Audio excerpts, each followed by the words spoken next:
Welcome to the Richard Lloyd USA YouTube channel. I'm Richard Lloyd.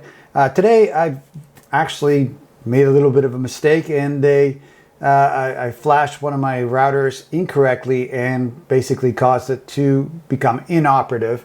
The router was a Netgear R7000 P. This is a 7000. The 7000P I did recover, but in the process of recovering it, I realized that I have never done a video on how to recover a Netgear router of this, a dual band network Netgear router like this. This is an R7000. This also works on the R7000P, and according to Netgear, it works on most of their routers. So we're going to call this how to recover a Netgear router from a bad firmware flash. I was using a third-party firmware called DD-WRP. And I made the mistake of flashing it through Wi-Fi, and I thought, oh, we'll be fine, everything's good. Nope. It flashed it through Wi-Fi, and well, I got a similar result as I have here. The blinking power light, and that's it. Now, on this router, it's white. On the other one, it was red. But regardless, it was just doing this, and basically, I couldn't access it in any way or use it. It's just what they call in a bricked state. So fortunately for us, the Netgear company built a system into this router to recover it from this kind of situation so that you could use it again. And I'm going to show you in this video how to do that. I'm going to put links for everything in the video description below, and you can go get there and get those. Those are affiliate links. Those basically everything I use in this video, I'll put links for it in the video description. And I would appreciate if you guys use those links to buy these things like the R7000 or the network cables or whatever, because they help me out in being an Amazon and eBay affiliate, and they don't cost you any extra to use them. So you're just doing me a favor, as opposed to going directly to Amazon or eBay and just hunting for the stuff and getting it yourself. I got the link already. Just click down there and you'll help me out, and it won't cost you any more than going there directly. On top of that, you're going to get the exact same stuff that I'm using in this video, because I linked to the the sellers on eBay and Amazon who gave me those. So help me out with that. Also in the comments section, put comments that you wish. I look at those regularly, especially after I upload a new video. And I respond to them all the time. Whatever you want to put in there, questions, video suggestions, I love those. And anything else you want to say to me, put it in the comments section. I really appreciate it.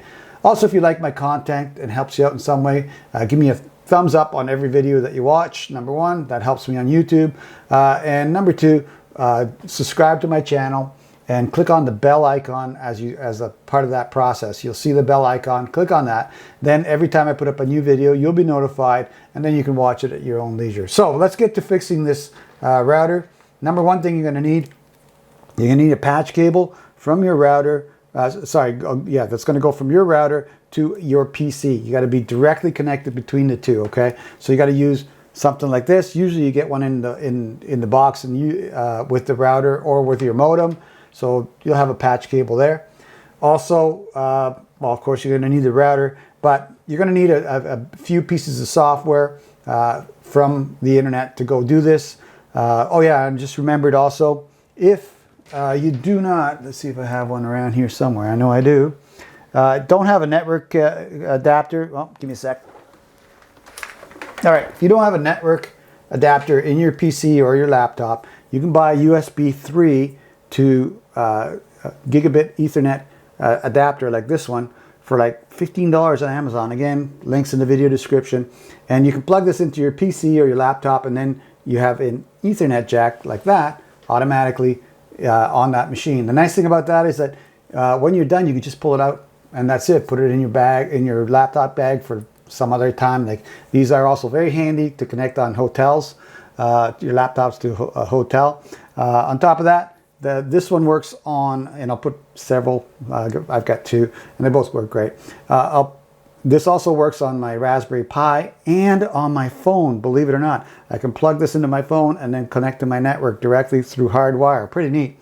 So again, in a hotel situation, they usually have an Ethernet jack in most hotel rooms, and you can connect through that with this. So that's a plus.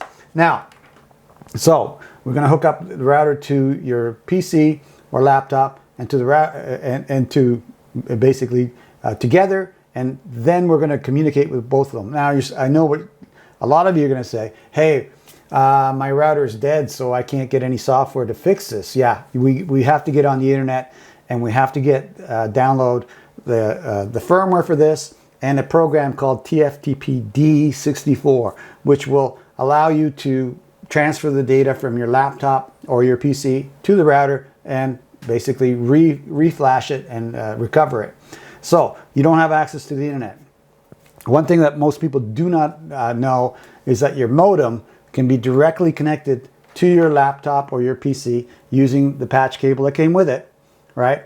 And it will give you an IP address on the internet, and then you can surf the internet that way. So if you got no connection, and what that will require you to do is power down the modem, power it back up, and then plug it in with this cable to the back of the modem and to the back of your PC, and then you'll have internet access for one client. That's all that a modem will ever give you, is one IP address, well, usually on the internet. Okay, so you can connect directly to your modem with a PC or laptop and have internet access for one client, one machine. That's one way. Second way you can do is get on your cell phone and turn on your wireless hotspot, and then you can connect through that through Wi-Fi, and that'll allow you internet access to go get the software on your PC or your laptop through your Wi-Fi hotspot. Now, that's going to may incur a data charge or not. I'm not sure. It depends on what plan you have. I have a fairly good plan. It allows me to do that for, I think, 4 or 5 gigs before it throttles it, and we don't need that much information. We just need firmware and a piece of software, and that's it. So again, that's another option. You know, use your hotspot on your phone. Option number 3 would be SneakerNet. Take your USB thumb drive, go over to your buddies or your next door neighbor or your friend's house, download this software, put it on the thumb drive, bring it back home, and plug it into your PC or laptop and install the software. So that's another option. And I also have one more for you, just in case. If you don't have a hotspot or hotspot capability on your phone, you can actually use an on-the-go connector like this. Again, links in the video description below. And on-the-go connector will allow you to plug into your phone like this, then download your files from the internet on your phone, and then transfer them to a USB thumb drive using the files program like this, right? Transfer from there to there, and then you've got the software and the firmware on your USB drive, and of course then you just plug it into your PC. So those are all the options you have when you're stranded. I think probably the easiest one would be power down your modem, plug in your patch cable and your laptop or PC to it, and then you'll have internet access for that machine. Download the stuff and go. But up to you. Okay, so that's the primer on that. So first thing we need to do, and I have internet access right now, so I don't have to do any of that. But I'm going to go here. I'm on the internet through Wi-Fi, so we're going to go get the TFTPD software. So let's open up a window here, a browser window, and we'll go get that. All right, we're going to get TFTPD. TF 64. And I'm going to type in download this time, see if I can get there easier. Download. There we go. And here it is. It's PGO2. It's crazy, but here we go. This is the address right here.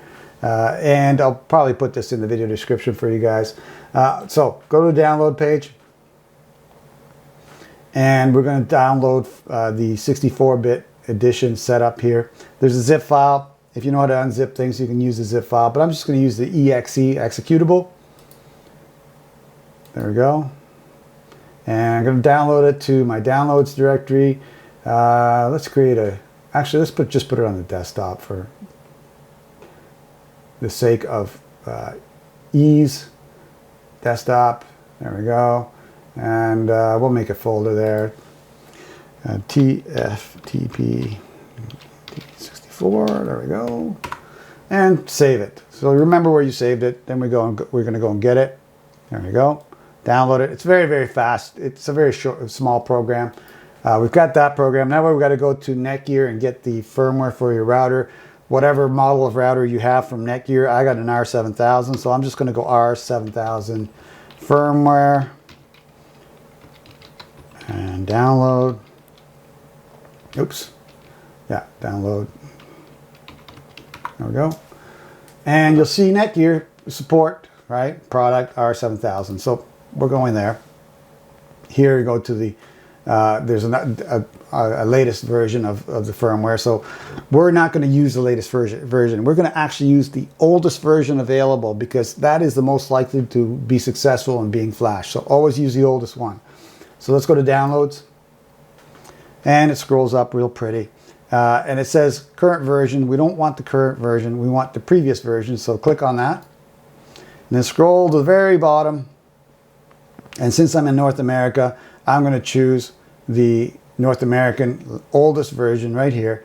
You choose what you wish, but if you're in North America, I would choose this one. Otherwise, choose something that's regional to you. Here we go. And then click on that and say download. It's 16 megabytes. And we'll put it in the TFTP 64 desktop directory as well. Save.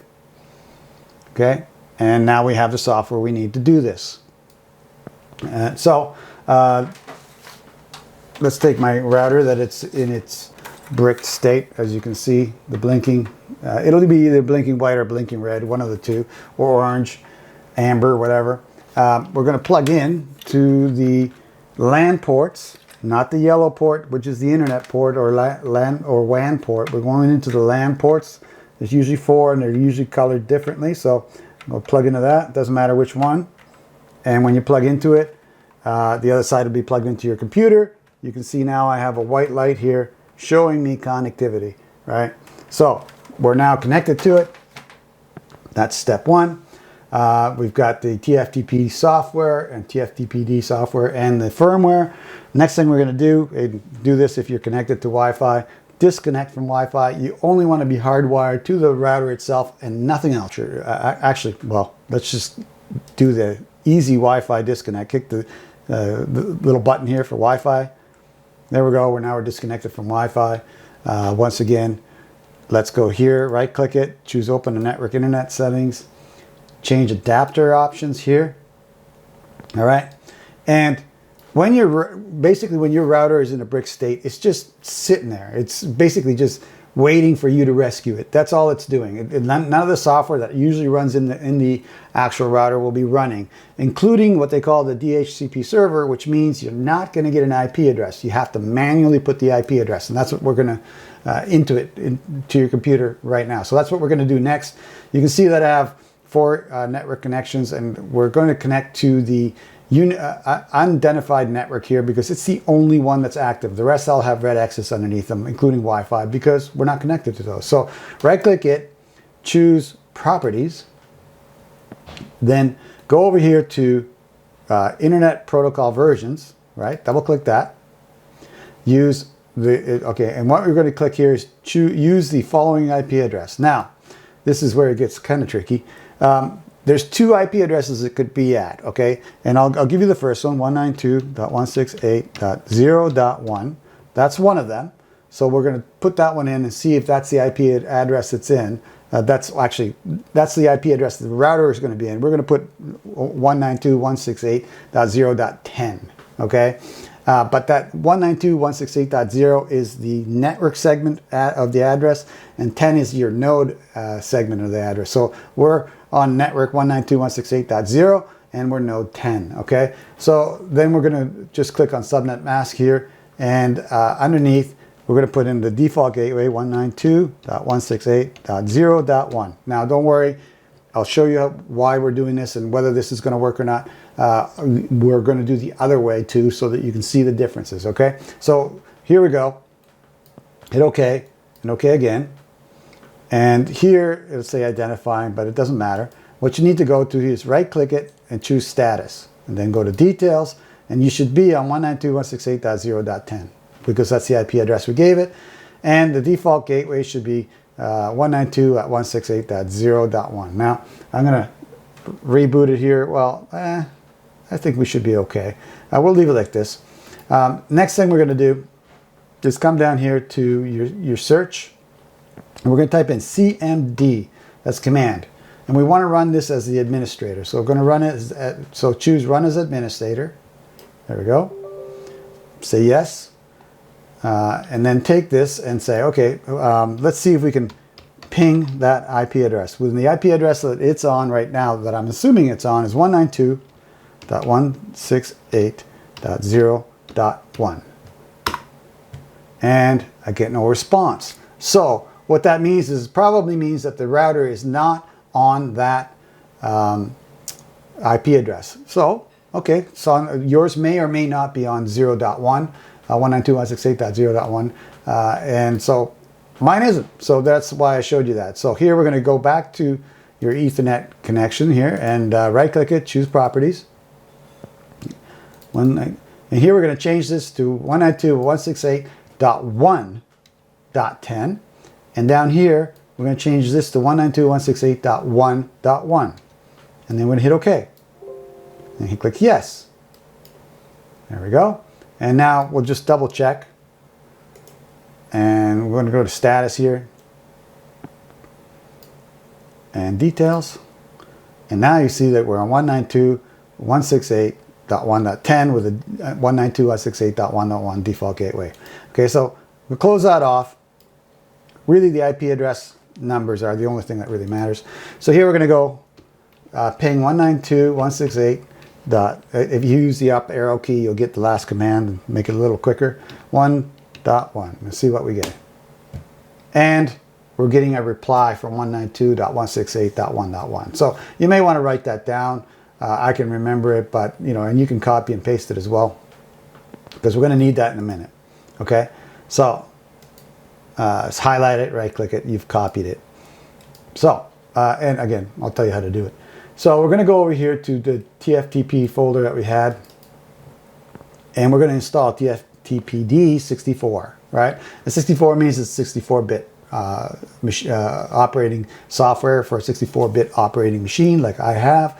Most Windows machines at this point are 64-bit. If it doesn't work for you, download the 32-bit version and try that. Okay, double click it, and then we're going to go through the setup process. Okay. Smart screen can't be reached right now. Yeah, run it anyway. And say yes. And then here, click I agree to the EULA. And then we're just going to do all the defaults here. Go next. And install. And close. Now I should have a desktop icon at this point for TFTPD. And I don't see it for some reason, though it said it was going to make one. Okay, well, let's go look at, let's go get it anyway. Let's go TFTPD in the search. There it is.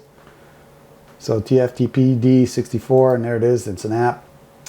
And this is really cool because this is really important. This part here is you need to do this correctly. If you do not, then the program will no longer communicate to the network and it won't work at all. So here you need to put the check marks on both radio boxes here, and then click allow access. Make sure you do this right. If you do not, you're gonna have to uninstall the software, reset the firewall, and do it again. And you don't want to do that. So this is really important. So allow access, and there we go.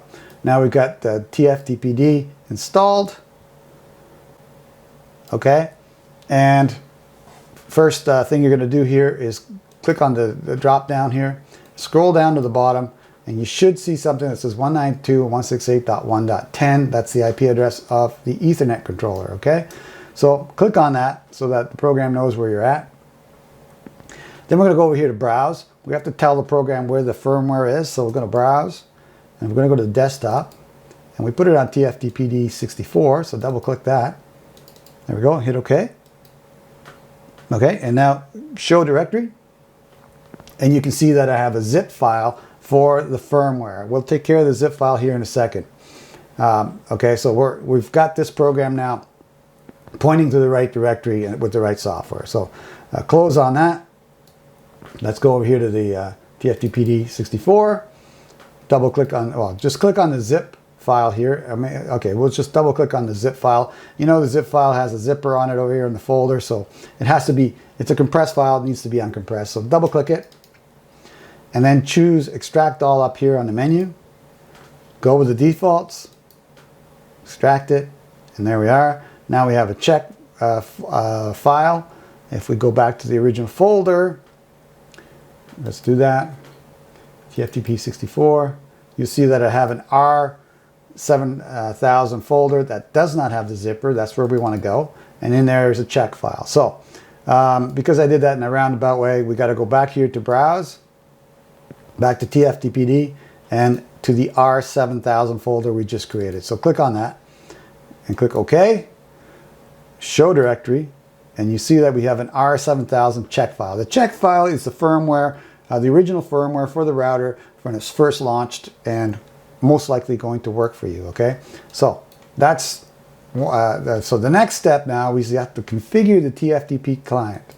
So we'll go here to TFTP, the TFTP client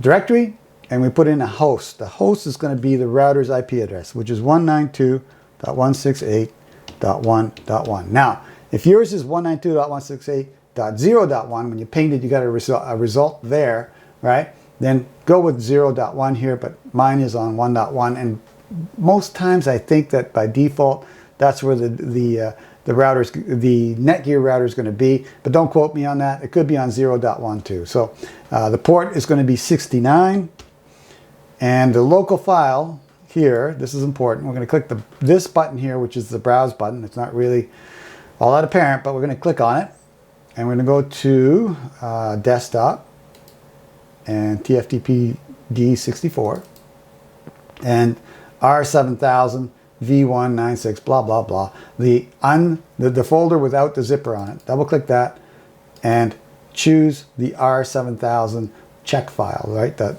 .chk. Hit open.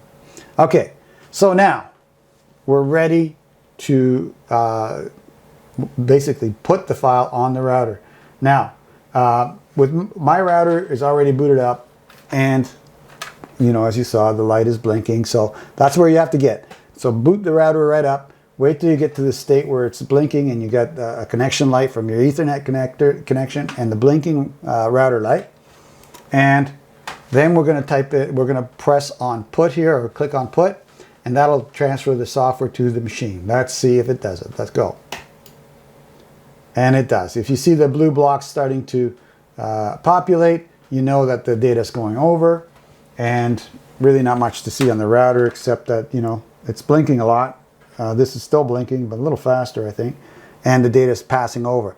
Now, just let this go, and don't do what I'm doing, play with the router or anything like that, because if you pull the power plug in the middle of this, you may not be able to recover it, but, you know, I'm being safe with it. So we'll wait for this to go all the way across, and at that point, the router should reboot and reset and be back to the original firmware. And we'll pick it up after that happens here. So I'll cut this segment and then move forward to the end of it. Actually, we'll wait here. Let this finish and see what it says at the end.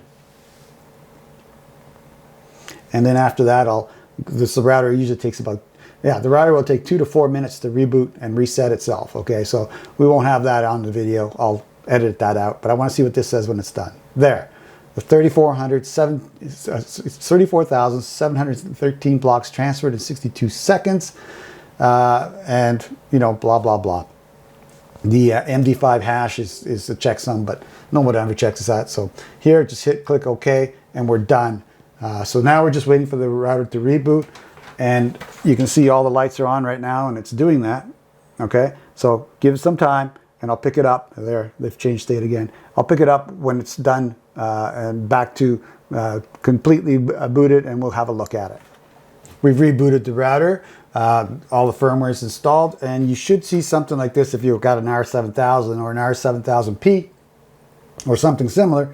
All white lights indicating, by the way, the white light on the network connection means 1 gigabit connection.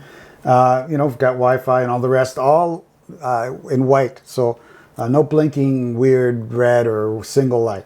So that looks like a recovered router. So at this point, what we're going to do is go to the router and take a look at it and make sure it's good. So I'm going to right click. So actually, I'm just going to use a private window here and go there.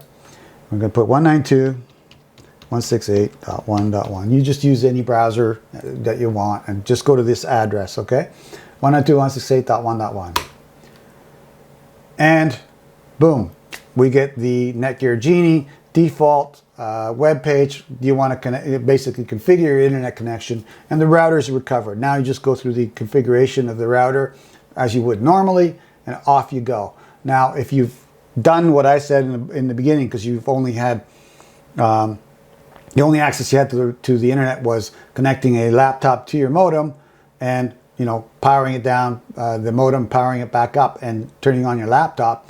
That basically links the two together. You want to disconnect your modem from your laptop, and then, which you've probably already done anyway, but and then reset the modem by turning it off and putting it back on. Now you can connect the router to it, and appropriately through the WAN port, and off you go. So this router is up and going and recovered, but we're not done yet. We got to do a few more things, a little bit of house cleaning.